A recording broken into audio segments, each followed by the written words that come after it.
오늘부터 우리는 이제 사사기서의 마지막 결론부, 사사기에는 두 개의 결론부가 있다고 했죠. 17장부터 18장까지가 이제 첫 번째 결론부고요. 19장부터 21장까지는 이제 두 번째 결론부입니다.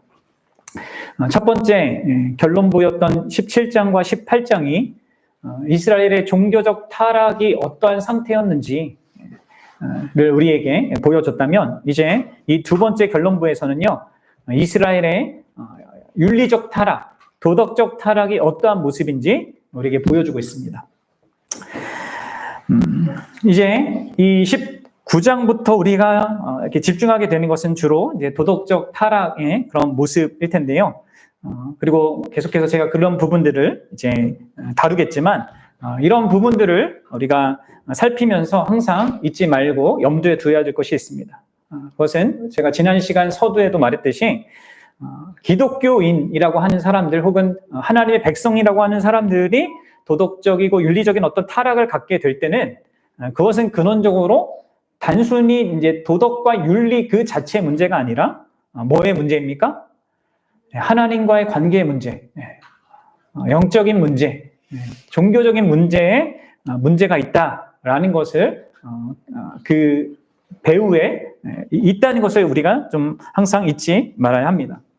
그래서 이 두 개의 이 결론부가 이렇게 구성되어 있는 것이죠. 앞에 종교적 타락 때문에 가질 수밖에 없는 윤리적 타락이 연결되어서 나오고 있습니다. 그리고 성경 전체를 읽어보면 언제나 이스라엘 백성은 이런 방식으로 하나님께 대하여서 잘못된 방식으로 예배하고 우상을 섬길 때 항상 윤리적으로 도덕적으로 타락하게 되어 있었단 말이에요.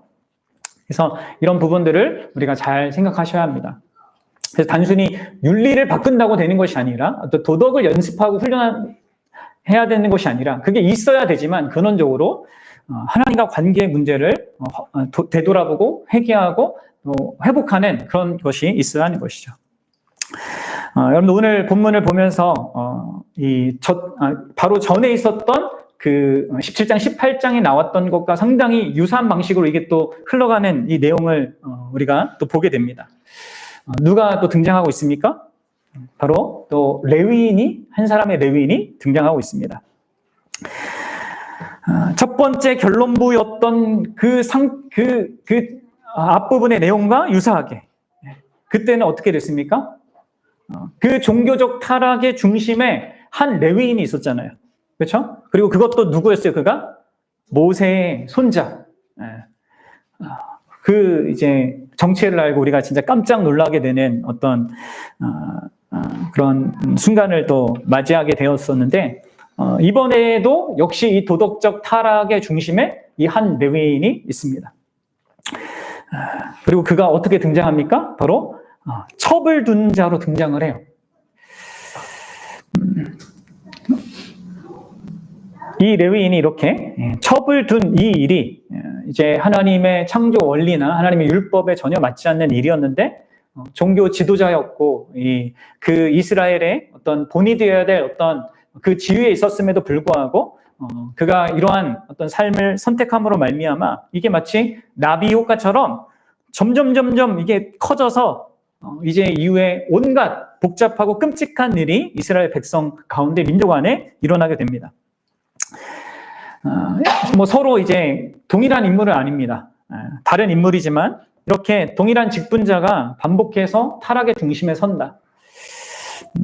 이스라엘의 그런 영적 지도층 전체가 지금 무너져 있음을 보여주는 것이고, 또 이게 교회가 타락할 때도 동일하게 나타나는 것이죠. 항상 지도자들이 먼저 타락하잖아요. 그렇죠?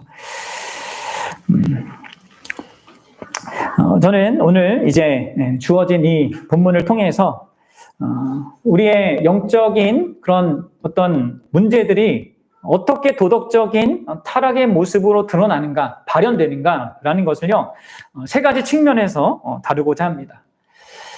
우리가 하나님과 관계에서 뭔가 문제가 있다, 어려움이 있다, 이럴 때는 반드시 이 세 가지 측면에서의 어떤 죄악된 모습이 우리에게 발현됩니다. 그래서 이것을 마치 우리 자신을 좀 비추는 그런 거울로 우리가 살피면 좋을 것 같아요. 내가 스스로는 하나님과 관계가 괜찮다라고 말하지만 여기에 문제가 있다가 하면 내가 지금 하나님 관계가 뭐가 문제가 있는 거거든요. 여러분들이 이거를 좀 보셔야 됩니다. 자, 그렇다면 첫 번째로 우리가 생각해 볼 것은 가장 결정적인 타락의 증거는요, 바로 부부관계의 문제로 드러납니다. 결혼관계의 문제로 드러난다는 거예요. 도덕적 타락의 가장 결정적인 그 모습이 바로 여기에서 나타납니다. 여러분들, 우리 기독교인들은 이 사실을 명확하게 아셔야 됩니다. 한 사회가 도덕적인 그런 타락했다라는 것을 드러내는 그 극명한 영역이 바로 결혼관계, 부부관계라는 거예요. 여러분, 여기 잘 보십시오. 이스라엘 사회를 대표하는 한 깨어진 가정이 등장하고 있지 않습니까? 왜곡된 뭔가 문제를 가진 가정이 등장하고 있어요. 결혼관계가 깨어지는 것, 부부관계에 큰 문제가 계속 발생하는 것은요, 다만 여러분들 흔하게 그냥 있는 일이라고 생각하면 안 됩니다. 그냥 흔하게 누구나 경험하는 것 중에 하나다. 이렇게 생각하면 안 됩니다. 그냥 두 부부 사이에 두 사람의 문제다. 아니면 그냥 원래 그렇지. 이런 게 아니에요. 여러분, 이 결혼관계에 문제가 있는 것은요, 그리고 그것이 여러 곳에서 이렇게 드러나게 된다. 이것은요, 그 사회가 지금 심각한 타락의 상태를 갖고 있다는 걸 보여주는 겁니다. 좀 잘 생각해 보십시오. 하나님께서는 창세기 1장 2장에서 결혼과 그 가정을요, 어떻게 세우셨습니까? 하나님은 가정을, 결혼 관계를, 부부 관계를 이 세상의 창조 질서의 중심으로 세웠습니다. 그렇죠? 저희가 최근에 이제 결혼에 관한 그런 설교를 주일날도 이렇게 듣고 있는데요. 이 아담과 하와가 처음부터 창조되었을 때 부부로 그렇게 부름받았고, 그러한 관계성은 곧 하나님, 삼위 하나님의 그 사랑의 관계를 반영하는 그런 관계로 서로를 거룩하게 하는, 자기의 유익보다 상대의 유익을 구하면서 서로를 온전케 하는 그 사랑의 관계로 하나님께서 세워주셨단 말이에요. 그게 이제 우리가 세상이 처음 창조된 그 순간부터 보게 되는 세상의 현실이란 말이에요. 사회의 가장 근원적이고 중심적인 어떤 내용이란 말이에요. 세상을 아름답게 하고 영광스럽게 하는. 근데 그 가정이 어떻게 됩니까? 곧바로 죄로 인하여서 깨어지지 않습니까? 하와는 남편을 죄에 끌어들이는 그렇게 이제 방식으로 죄를 범하고, 아담은 어떻게 했어요?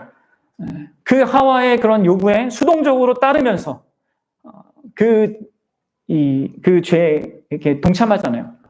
누가 더 나쁜 거예요? 하와가 나쁩니까? 아담이 나쁩니까? 더 나빠요?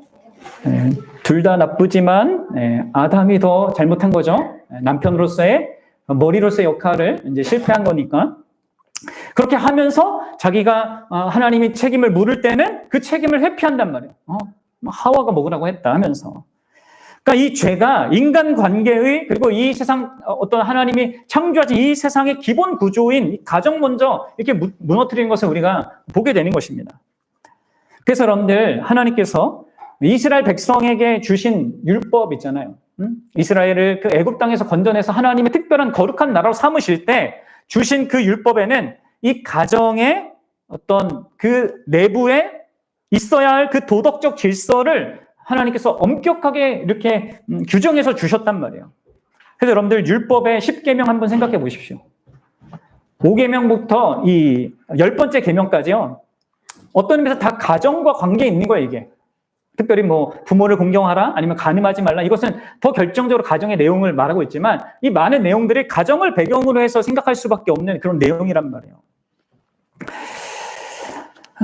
이것은 하나님께서 이스라엘을 그렇게 거룩한 나라, 제사장 나라, 그로 말미암아 이 백성으로 말미암아 이 모든 민족을 축복하겠다고 하신 그 의도를 드러내셔서 이 민족을 불러내셨는데, 구원하셨는데, 그러한 하나님의 목적 안에는 이렇게 죄로 말미암아 깨어진 이 땅의 수많은 가정들, 그것이 온전히 회복되어야 한다는 이 측면도 이렇게 담겨져 있는 것이죠. 그리고 여러분들, 이 사실은 잠언과 같은 이런 지혜 문학에서도 우리에게 명확하게 보여주고 있어요. 이 잠언, 전도서, 아가서 이런 것들은 뭡니까? 이게 보편적인 하나님께서 이 땅에 두신 어떤 도덕 법칙, 지혜로운 삶, 이것을 보여주잖아요. 그건 뭡니까? 그러니까 믿지 않는 사람들이라 할지라도 진짜 지혜롭고 복되다고 말할 수밖에 없는 그 삶을 이제 잠언이나 이런 것도 전도서는 말하는 건데, 거기서 뭘 많이 강조합니까? 바로 건강한 가정, 이것을 말합니다. 경건한 부모와 자녀 관계, 그리고 성실한 부부 생활, 이것이 이 잠언 안에 되게 중요한 요소로 나타나고 있단 말이에요. 그래서 여러분들 이런 부분들을 여러분 잘 생각해 보셔야 됩니다. 오늘날 우리의 가정이 어떤지 생각해 보셔야 됩니다. 그러니까 겉으로 뭐 경제적인 안정이 있고 뭐 그냥 서로 나름 그래도 잘 사는 것 같은 어떤 모습을 보인다 할지라도 그 두 사람의 관계가 무너져 있다. 그러면 그것은 단순히 뭐 심리적인 문제 혹은 성격 차이 이런 게 아닙니다. 이것은 근원적으로 영적 타락의 징후입니다. 아내에게 무례하고 남편을 경멸하고 자녀에게 함부로 대하는 이런 모든 태도, 이제 그것이 우리가 여기에서 이제 보게 되는 거잖아요. 그렇죠? 이건 결국 자기가 하나님과 관계에서 문제가 있다는 것을 드러내는 겁니다. 오늘 본문에서 이 레위인을 한번 보십시오. 그는 일단 하나님의 율법을 가르치는 그런 직분자임에도 불구하고 첩을 얻었습니다. 이건 단순히 불륜 뭐 이런 것이 아니라 하나님의 질서를 이렇게 어기는 그런 행위였단 말이에요. 이 레위인은 자신의 욕망을 쫓아서 이 첩을 얻고 또 에브라임 산지 구석이란 말이 있죠. 뭐 사람들이 눈을 피해서 사는 것입니다. 살고자 했던 것입니다. 여기서 이 첩이라고 번역된 이 히브리어 단어는 숨겨둔 어떤 연인 뭐 그런 것을 말하는 건 아니고요. 비록 서열은 낮지만 정식 아내를 의미합니다. 그래서 여기 뭐 남편, 장인, 사위라는 용어가 이렇게 사용되는 것이죠. 하지만 여러분들 이 첩으로 이렇게 삼은 이 여인에 대한 이 레위인의 그 중심과 마음은요, 그를 진짜 어떤 배우자로서 생각하는 그런 측면이 크게 없었습니다. 다만 성적인 그 즐거움, 만족을 즐길 대상이었을 뿐인 것을 우리는 확인하게 됩니다.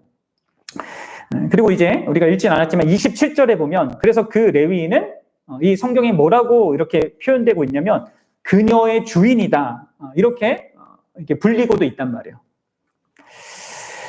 이 구약 시대, 이 고대 사회에는 주로 왕들이 처첩을 이렇게 거느렸습니다.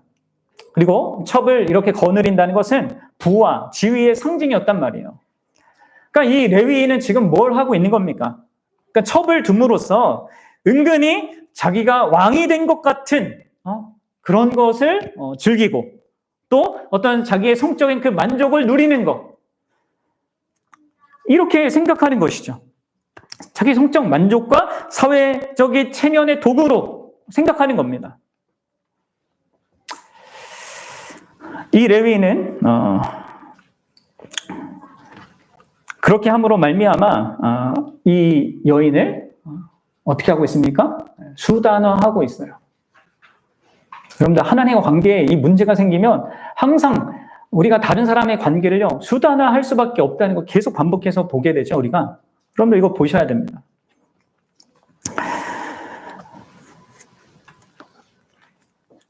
이후에 이 여인이 이제 뭐 문제를 일으켜서 이제 뭐 이렇게 떠나가고 도망가고 뭐 이런 일들이 있는데 사실 이 남자는 또 어떻게 합니까?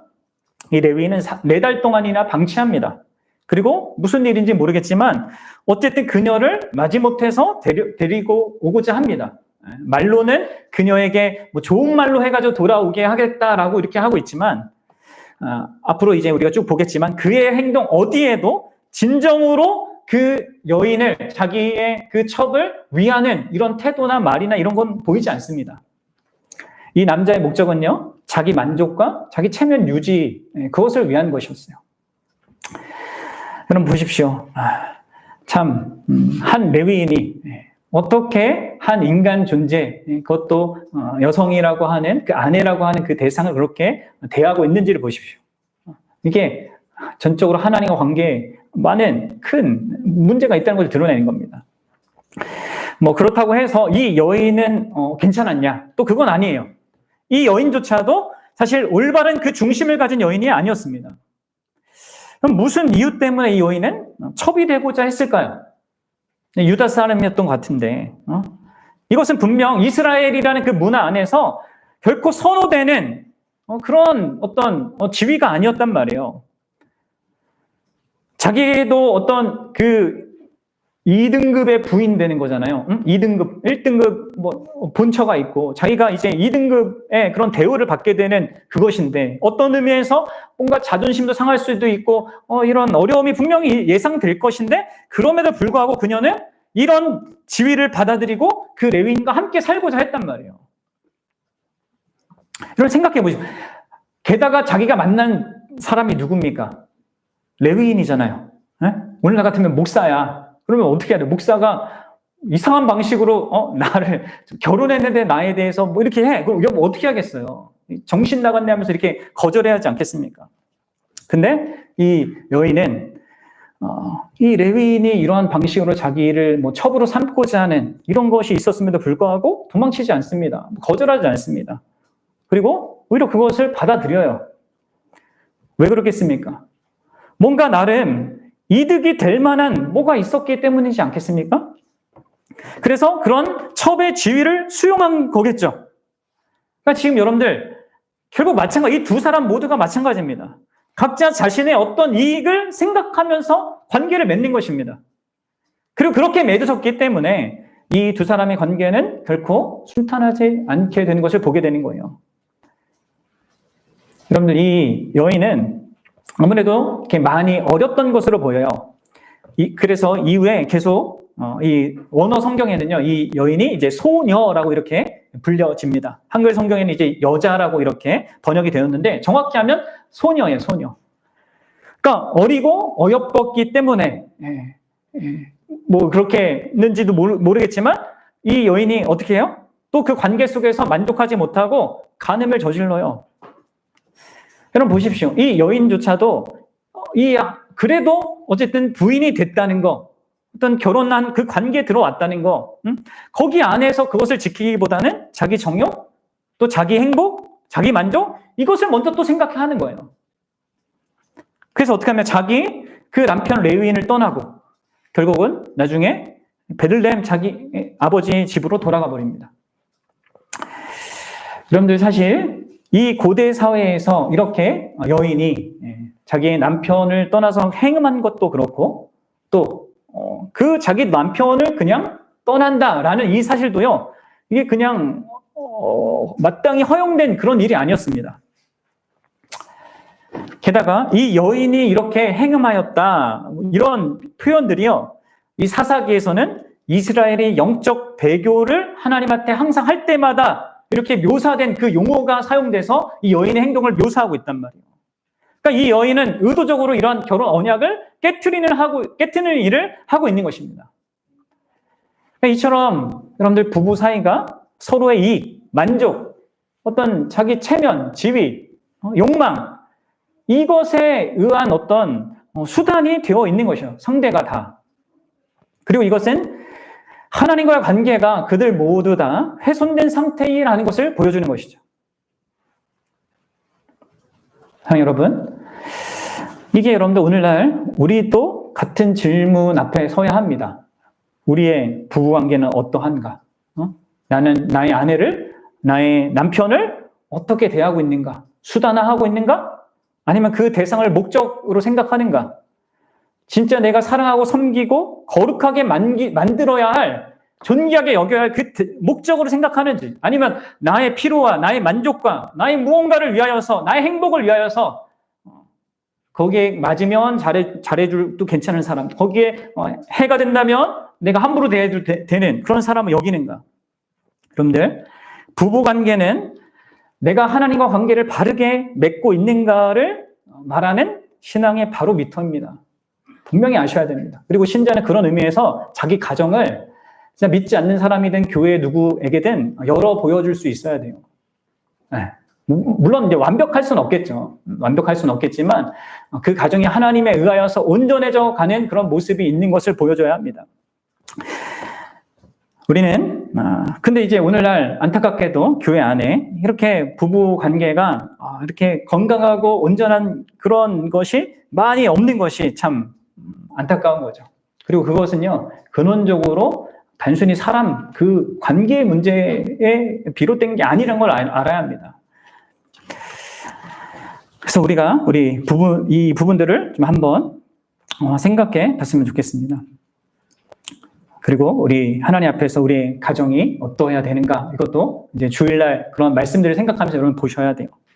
자, 이게 여러분들 첫 번째로 우리가 타락한 하나님과 관계가 문제가 있다는 것을 우리의 도덕적이고 윤리적인 삶으로 드러내는 모습입니다. 두 번째 내용이 있는데, 우리의 타락의 두 번째 결정적인 증상은요, 그것은 우리가 도덕과 윤리를 이용하거나 무시한다는 것입니다. 그렇게 드러납니다. 그럼 오늘 본문을 보니까 이 첩의 아버지가, 이 사위가 자기의 딸을 이제 데리러 온 것을 되게 기뻐하면서 아주 극진하게 그를 대접하지 않습니까? 그럼 고대 문화에서는 그 고대 근동 여기 문화에서는 손님 접대라는 이 윤리가 있었단 말이에요. 그리고 이것은 상당히 그냥 이전부터 고대 사회로부터 계속 이렇게 전해져 오던 이런 누구나 인정하는 그런 도덕적이고 윤리적인 행동이었습니다. 그리고 이를 지키는 것은 명예스러운 것이고 또 너무나 당연하게 여겨지는 그런 것이었단 말이에요. 그리고 이 손님 대접은요, 이제 나중에 하나님께서 모세를 통해 주신 하나님의 율법 있잖아요. 그 율법에서도 중요한 부분으로 들어옵니다. 물론 여기 하나님의 이 율법으로 거기 들어올 때 이제 동기는 좀 바뀌어요.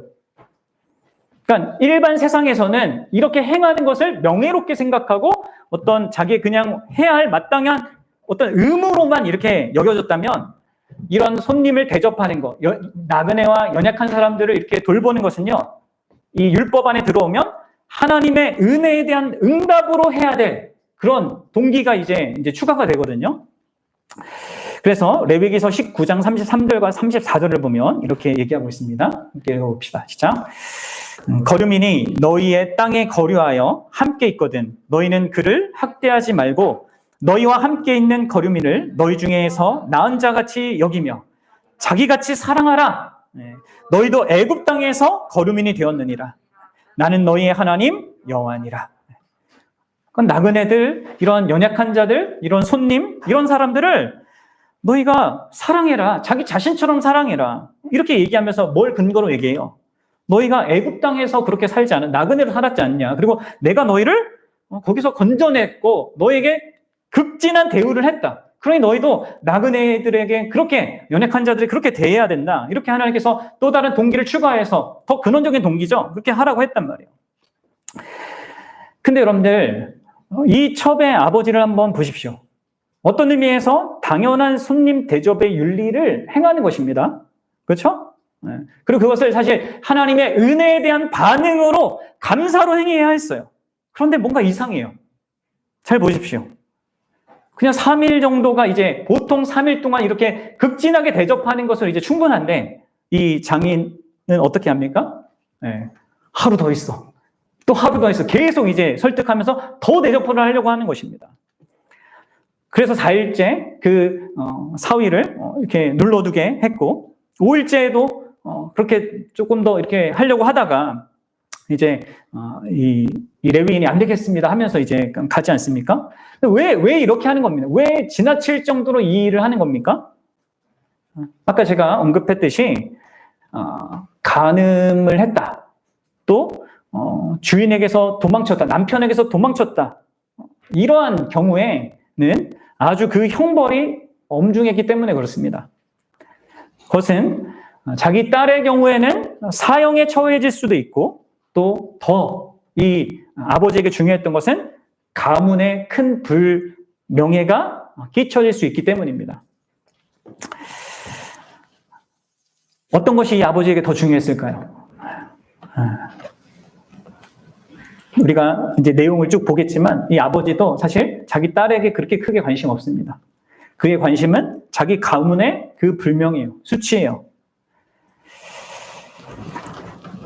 그러니까 이 첩의 아버지가 이렇게 필사적인 그런 모습으로 이 손님 대접의 윤리를 실천한 것은요, 이 레위인으로 하여금 형벌을 집행하지 않도록 애쓰기 위한 그런 수단적인 것이었죠. 그래서 그것을 과도한 방식으로 드러낸 것이고, 무엇보다 그것은 자기 딸을 위한 것이라기보다는 자기 가문, 자기 체면, 자기 명예를 위한 것이었단 말이에요. 왜 그렇습니까? 왜 그렇게 볼 수 있습니까? 본문에 잘 보십시오. 아버지도 그렇고 레위인도 그렇고요, 이 소녀와 어떤 대화를 하지 않습니다. 그러니까 소녀가 그 두 사람 사이에 뭐 역할을 전혀 하지 않아요. 이 두 사람이 각각 물어보지도 않습니다. 그냥 두 사람 사이에서 서로 이야기하고 서로 거래하고 끝내요. 그럼 이것을 무엇을 보여주는 겁니까? 아버지도 그렇고 남편도 그렇고 이 모든 사람들이 다 자기의 아내이자 자기의 딸인데 수단으로 대하고 있는 거예요. 아버지는 자기의 가문의 그 치욕을 피하고자 하려고 하고 어떻게 해서든 이런 이 손님 대접이라는 이 윤리를 열심히 지켜서, 또 레위인은 자기의 성적 혜택과 그런 지위 유지를 확보하고자 하는, 그러니까 이 둘 다 이 소녀가 어떻게 느끼고 있고 어떠한지에 대해서 전혀 상관하고 있지 않습니다.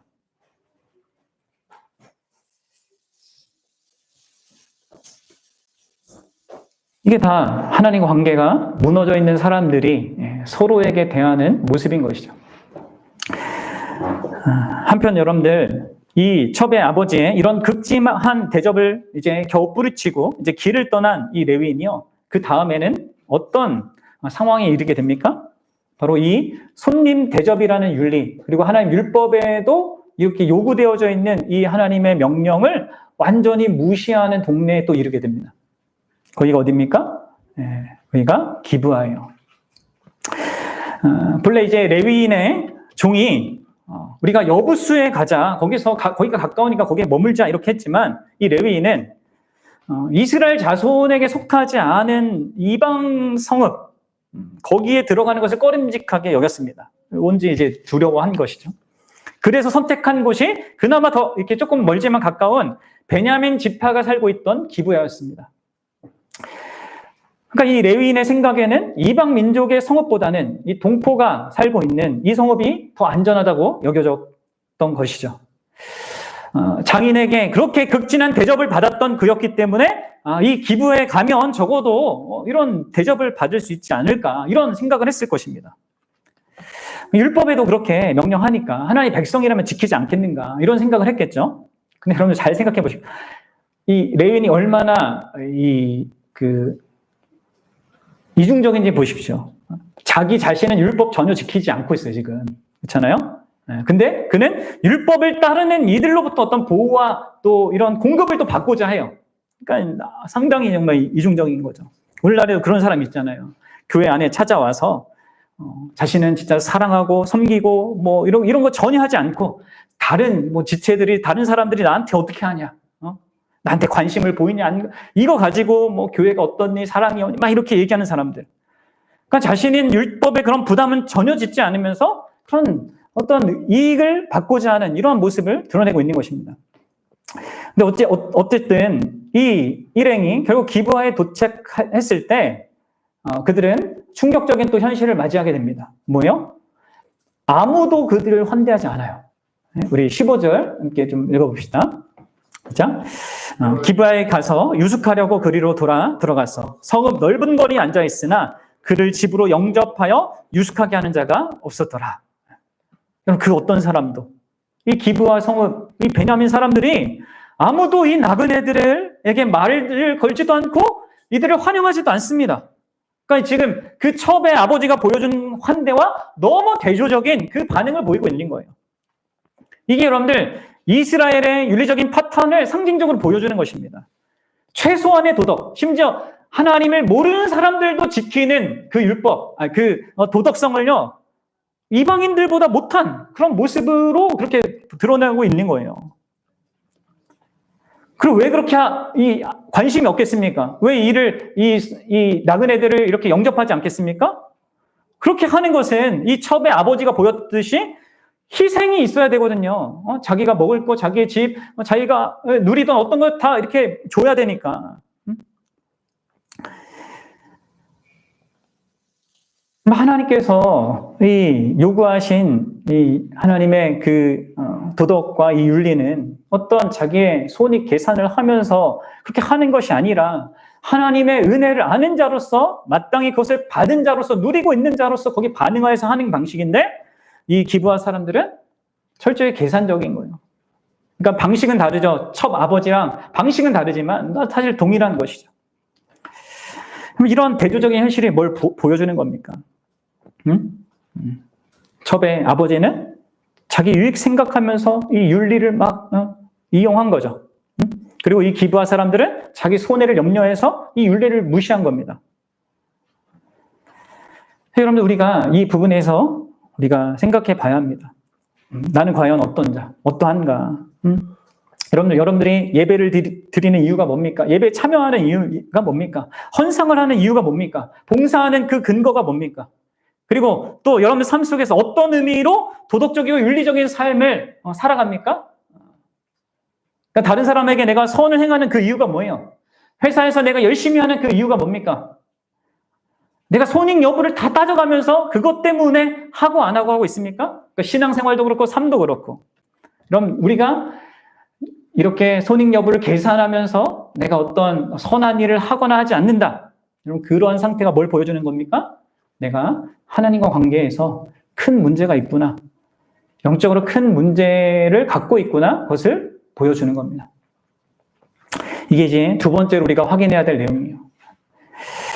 자, 그리고 이제 세 번째 내용이 있습니다. 이것은 이제 간단합니다. 왜냐하면 이제 앞에서 다뤘던 내용이니까.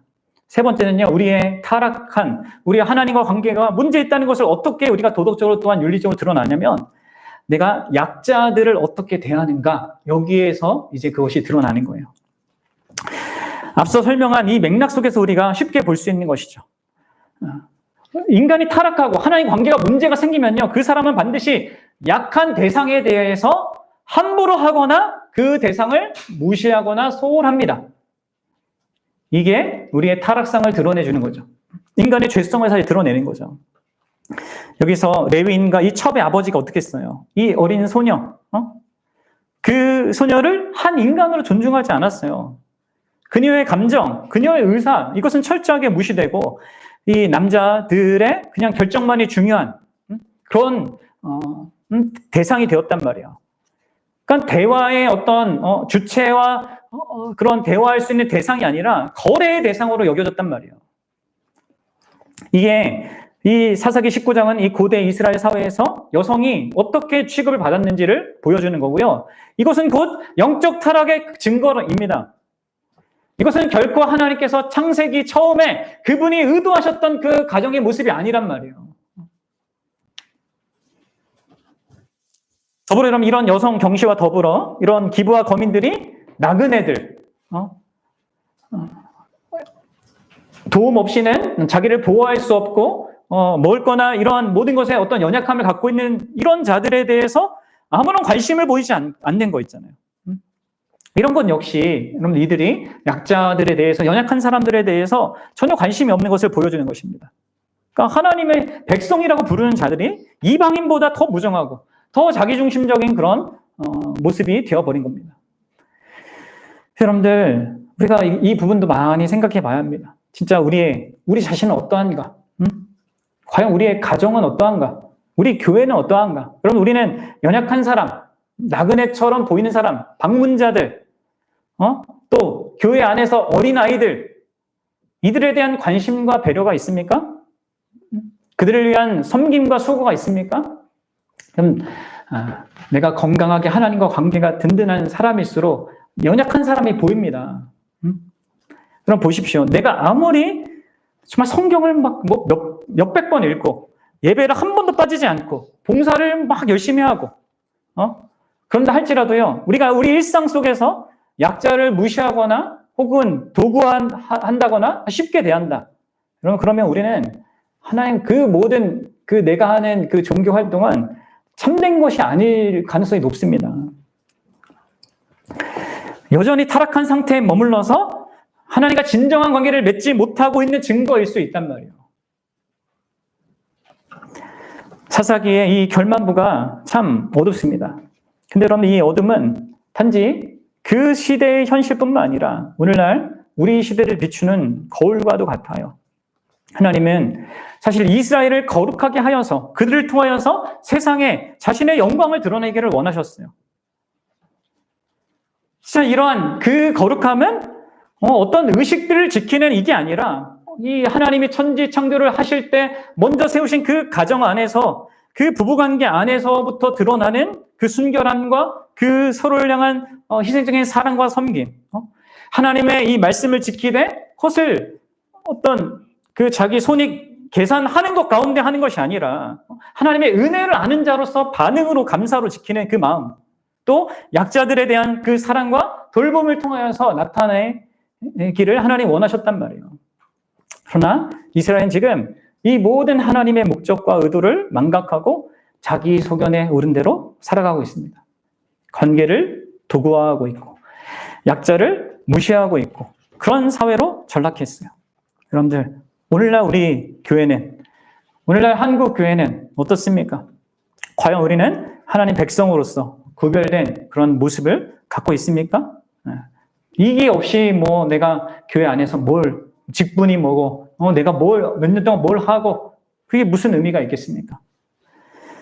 우리의 신앙에 참된 하나님과 관계는요, 예배당에서뿐만 아니라 우리의 삶에서 구별되게 드러나야 합니다. 이런 부분에 있어서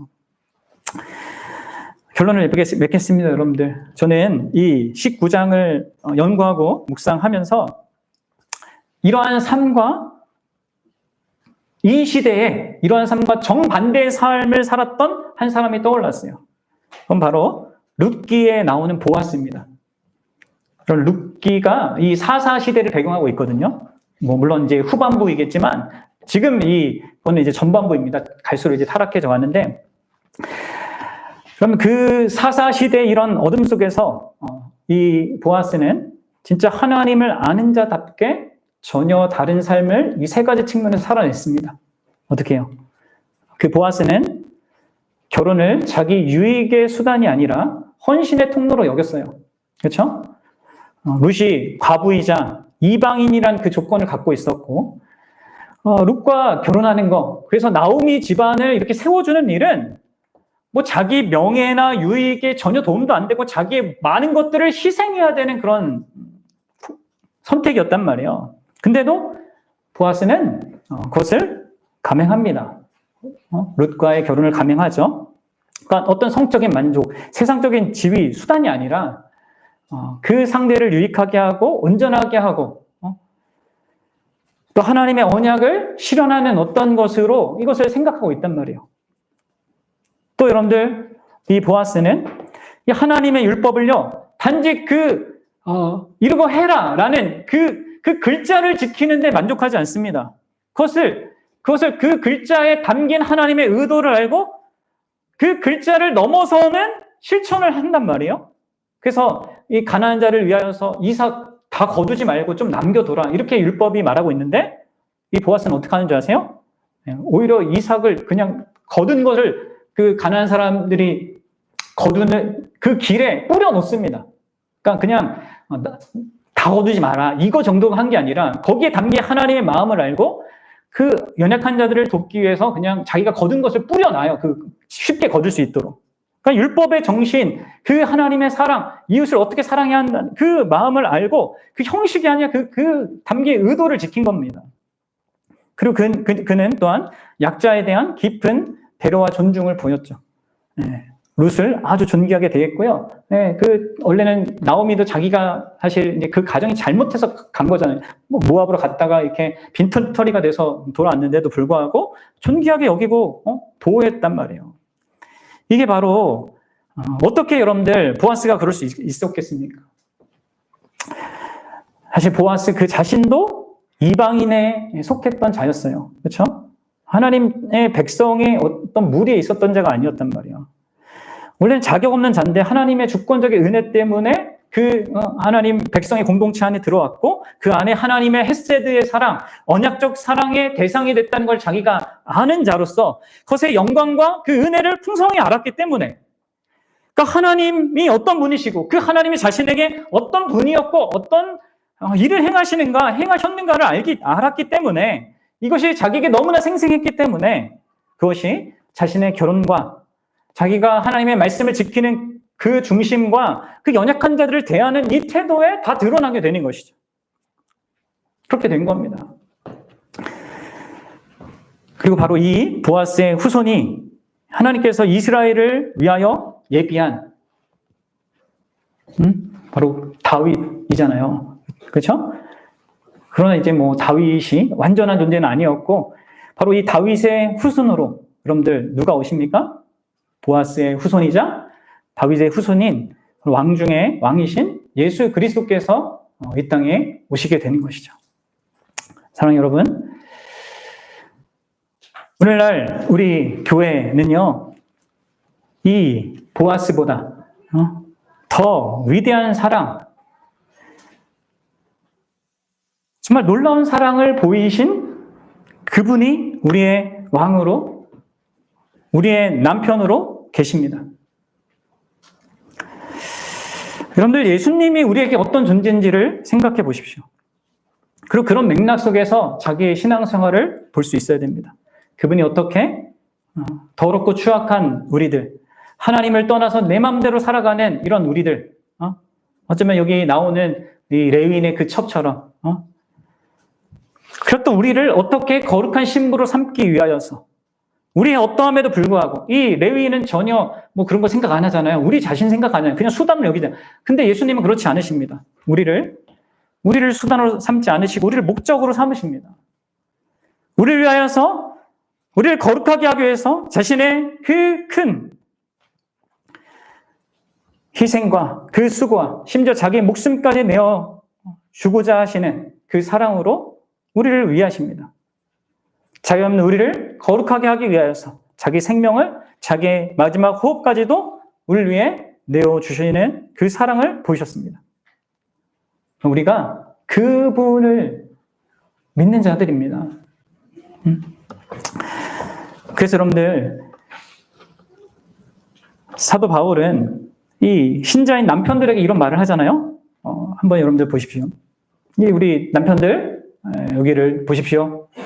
이거를 꼭 읽으십시오. 그리고 그냥 뼛속에 박으십시오. 같이 읽어봅시다. 시작. 남편들아, 아내 사랑하기를 그리스도께서 교회를 사랑하시고 그 교회를 위하여 자신을 주심같이 하라. 왜 예수님께서 교회를 사랑하고 그 교회를 위해 자기를 주었습니까?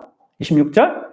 이는 곧 물로 씻어 말씀으로 깨끗게 하사 거룩하게 하시고, 거룩하게 하려고, 영광스럽게 만들려고 수단으로 삼지 않고 목적으로 삼는 거죠. 27절. 어떻게 하려고요? 자기 앞에 영광스러운 교회로 세우사 티나 주름 잡힌 것이나 이런 것들이 없이 거룩하고 흠이 없게 하려 하심이라. 예수님이 이렇게 하신다는 거예요. 우리를 위해서, 우리 각자를 위해서. 이와 같이 28절, 남편들도 자기 아내 사랑하기를 자기 자신과 같이 할지니 자기 아내를 사랑한 자는 자기를 사랑하는 것이다. 그럼 이것은 지금 남편들에게 하는 얘기지만 아내들도 동일하게 들어야 되는 거예요. 아내들도 남편에 대해서 이런 마음을 갖고 해야 되는 것이죠. 예수 그리스도께서 나에게 하신 그대로 나도 아내를 향하여서, 남편을 향하여서 그렇게 하고자 해야 됩니다. 그리고 우리가 예수 그리스도께서 진짜 나에게 그런 대상이고 그분이 나를 그렇게 생각하시고 그를 위해서 그분이 그렇게 감당하셨다면 정말 여러분들, 우리는 그렇게 할 수 있어야 되고 할 수 있습니다. 우리가 예수님을 믿는 게 진짜 실체가 있는 참된 믿음이라면 그것이요, 여러분들, 우리의 가정에서부터, 부부 관계에서부터 드러나야 되고 드러나야만 하고 드러나게 되는 겁니다. 그분은 우리의 거룩함을 위해 헌신하십니다. 그리고 그분은 그 헌신을 영원토록 계속 하십니다. 우리의 어떠함에 따라서 달라지지 않으십니다. 포기하지 않습니다. 그리고 반드시 이룰 것입니다. 그리고 우리는 그런 대상으로 그분에게 사랑받는 존재입니다. 우리의 거룩함은요, 우리의 완전은요, 확실히 보장됩니다. 지금 내가 얼마나 많이 쓰러지고 넘어지고 이게 많은 한계와 연약함을 갖고 있는가? 그것은요, 그분이 이루시는 것 가운데 내가 겪는 것이고 또 작은 어떤 부분입니다. 그분이 행하시는 더 큰 그 내용이, 그 실체가 우리에게 있는 거예요. 그래서 여러분들, 우리는 더 이상 어떤 손익 계산이 필요 없는 인생이에요. 그의 완전한 사랑을 받고요, 또 그의 완전한 그 약속된 그 궁극적인 것을 소유하게 될 자란 말이에요. 그러니까 여러분들, 우리는 이 손익 계산하지 않고 다른 사람의 유익을 구할 수 있단 말이에요. 그리고 구해야 합니다. 그 예수님이 여러분들 그렇게 우리를 사랑하기 위해서 하신 그 모든 일이, 하나님의 그 율법을요, 그 명문 나와 있는 그 조목, 항목들, 그걸 지키는 것 넘어서서 지켜서 우리를 위해서 십자가 지신 거고, 그 사랑으로 지금도 우리를 사랑하는 거 아니겠습니까? 그리고 그것을 아는 우리에게, 우리도 하나님의 말씀을 그 단순히 어떤 그냥 항목들 지키는 정도로 하지 않는 것입니다. 그것이 요구하는 것보다 그 안에 담긴 하나님의 의도, 그 예수님의 의도를 따라서 거기에 순종하는 것이죠. 그리고 그 예수님께서 그렇게 연약한 자, 아무런 소망이 없는 자, 사실은 지옥의 영원한 심판이 본래 마땅한 나의 이 진짜 아무런 가망 없는 이런 우리 인생들, 연약한 우리 인생들에게 베푸신 그 크신 은혜를 생각한다면, 내가 정말 어떤 자인지를 알고 그 하나님 베푸신, 예수님 베푸신 은혜가 무엇인지 안다면, 여러분들은 반드시 연약한 자들이 눈에 보이게 될 겁니다. 여러분들 보이세요? 연약하고 특별히 영적으로든 육체적으로든 연약한 자들이 눈에 안 보인다. 그 사람들의 관심이 안 간다. 이상한 거예요.